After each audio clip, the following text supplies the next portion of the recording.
Die storie van koning Midas.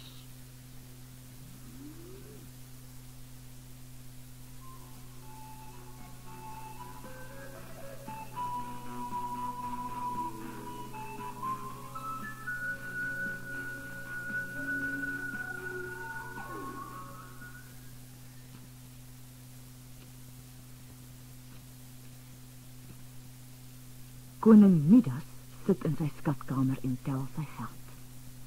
Oral om hom glinster goud, want Midas is een van die rykste konings in Griekeland. En vir hom is daar niks in die wêreld mooier of beter as goud nie. Skielik deur die venster sien hy 'n ou man onder 'n boom aan die slaap. Die vreemdeling roer en staan op. Hy is Silenus, lyfbediende van Dionysus, god van wyn.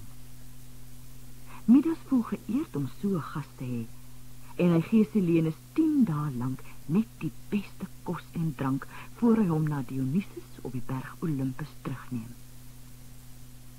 Dionysus rus in sy wingerd.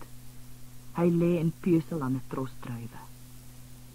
Ek is u baie dank verskuldig, koning Midas, sê hy. Silenus is 'n liewe ou vriend, en u het hom baie goed behandel. Watter beloning wil u hê?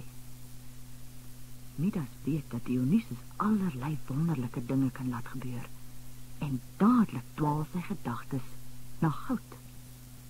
Goud is wat hy wil hê. Goud en nog meer goud.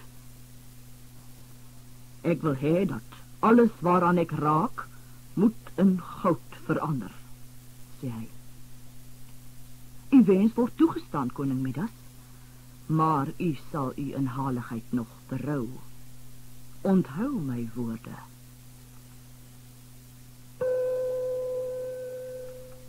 Midas is so opgewonde dat hy in sy koets spring om huis toe te galop en almal te gaan vertel.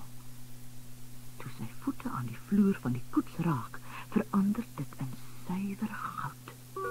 Midas gee 'n kreet van vreugde toe sy tuniek, sy mantel en sy sandale ook alles in goud verander. Toe hy tuis kom en aan die deure van sy paleis raak, verander ook hulle in goud.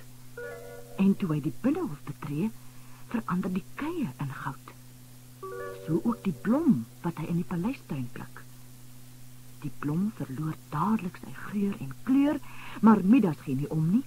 Hy sal dit vir ewig in sy skatkamer hou. Dit is kosbaarder as 100 tuinblomme.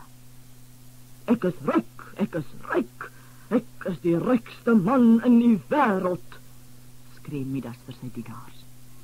As julle wil, sal ek julle almal ryk maak. Kyk, ek kan hierdie hele muur in goud verander, die hele paleis as dit daarop aankom. En hy klop sy perd vriendelik op die rug. Die perd se hoewe kletter eenmaal op die keie. Toe is dit stil. So stil soos 'n goue standbeeld. Midas stap na sy biblioteek. Hy stap stadig want sy goue klere begin baie swaar voel. Met sy vingers raak hy aan die rakke en perkamentrolle. Voor sy oë verander alles in goud. Bring vir my kos, sê hy lachend vir 'n dienaar.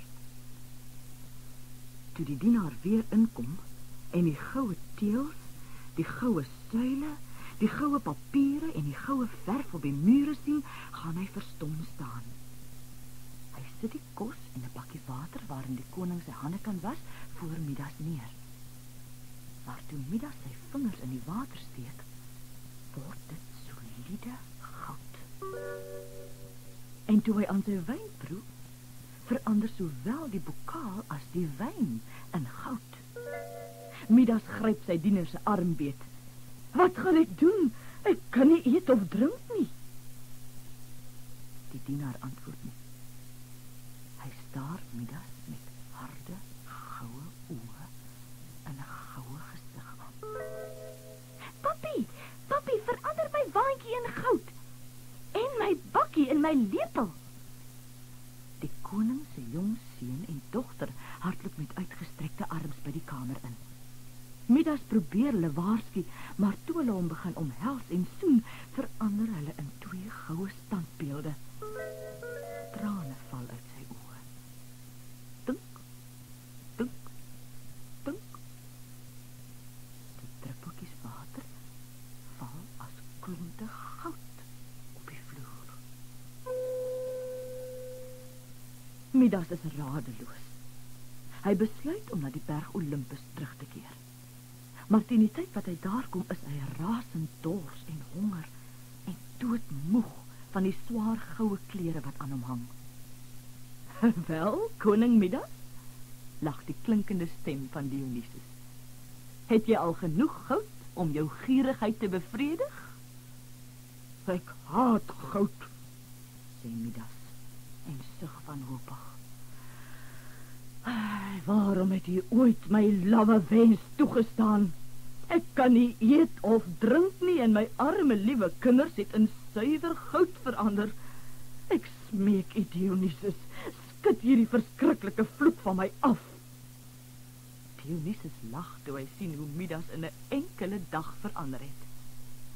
Maar eindelik kry hy hom jammer. Gaan na die Pactolus rivier en was jou van kop tot tone, beveel hy. Midas staan langs die rivier en aarzel. Sal die modderige water nie ook in goud verander nie? Stadig kniel hy by die rivier en skep 'n handvol water. Hy laat dit deur sy hare en oor sy goue liggaam loop.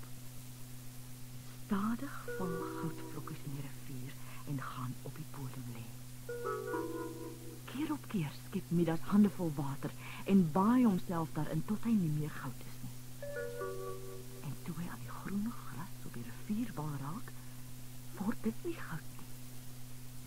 Hy sien 'n kruik op die oewer lê.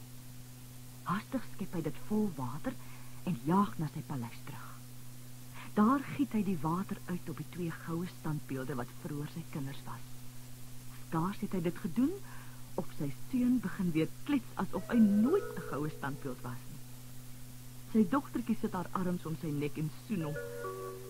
Kan jy die hele aarde in goud verander, papi? Vra sy. Stil nou, my skat, sê Midas. Moet nooit weer van goud praat nie. Ek wil nie weer goud sien nie. Kom, help nou vir my water uit die rivier skep. Ek gaan elke duim van die paleis afspoel. En hy doen dit ook. Eers sy dienaar, toe sy perd, toe die mure en die vloere, toe die suile, rakke en deure van sy biblioteek. Op die ou end lê die enigste goud in Midas se koninkryk in sy skatkamer. Afgesien natuurlik van die verspreide goudvlokkies op die bedding van die Pactolus rivier.